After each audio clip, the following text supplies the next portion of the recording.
Hi everybody, and welcome back to our Compact First online video classes. I hope you're all well.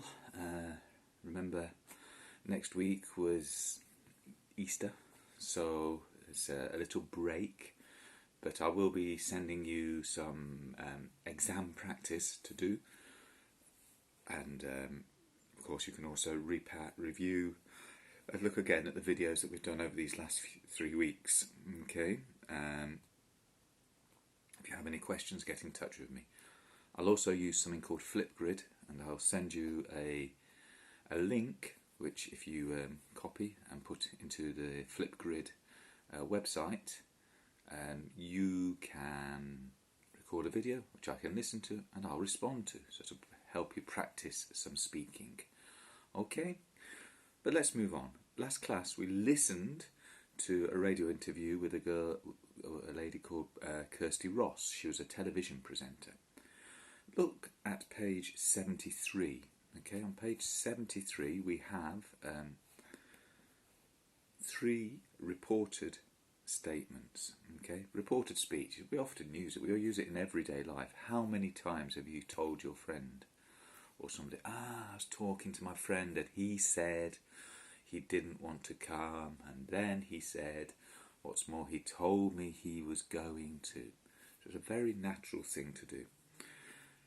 Because you're telling after the event, the general idea is that we go back, okay? The reporting uses a past tense, for example, when the real words were in the present. I'm sure you've encountered this before. But let's have a look at exercise 1. It says, rewrite these sentences in the actual words used in the recording in listening. Okay, so have a look, pause the video, think what you think the words are going to be, and then we'll listen and check. Okay, so let's have a look if I can find it. Unit 9. Listening, part. Thought of trying acting and...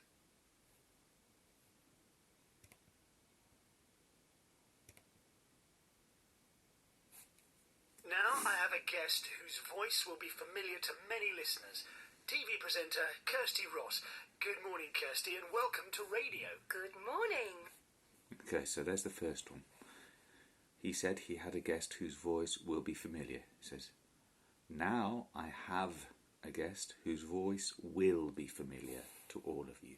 Okay, carry on. To start off, why did you choose presenting as a career? Had you done media studies or something like that at university? Actually, I'd been working in entertainment ever since I left school. I was the keyboard player in a band. I was having loads of fun, but it wasn't leading anywhere, and what really fascinated me was television.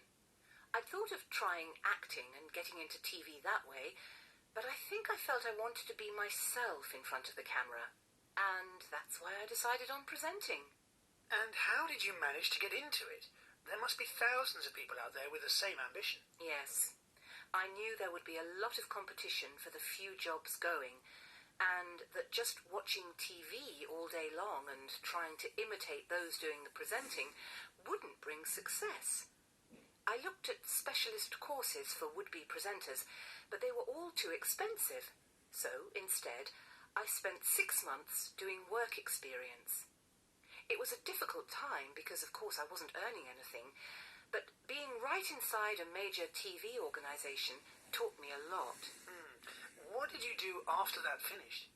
I made a short film of myself, about 3 minutes long, showing off what I felt to be my strongest points. What are they? People say I'm good at looking straight into the camera and talking. And I've always enjoyed getting into conversation with a live audience. But being able to ask guests the right questions and get good answers out of them is what I take most pride in. Though I'm probably awful as an interviewee.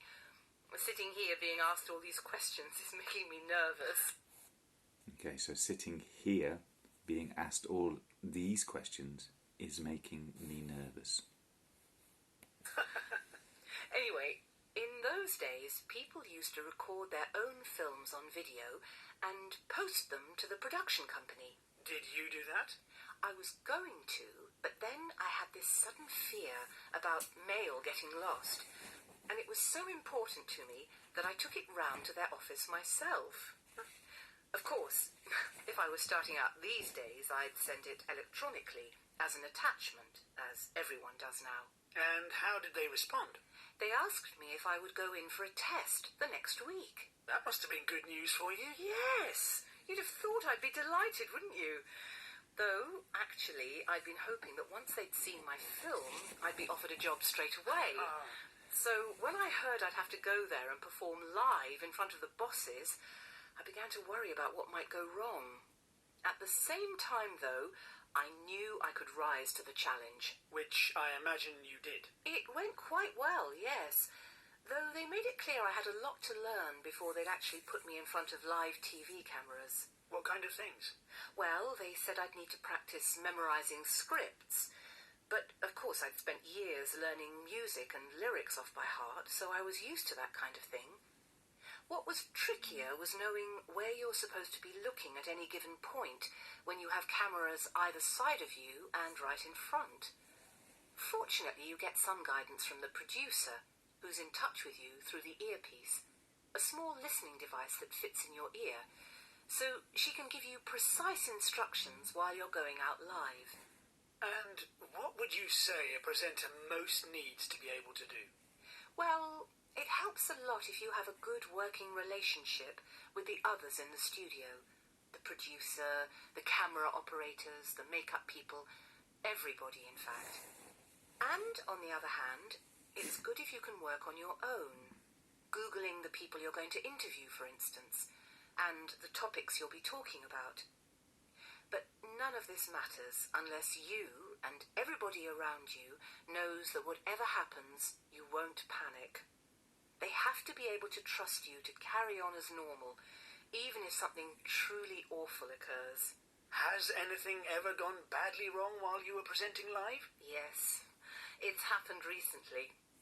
Last week, my guest suddenly walked out because...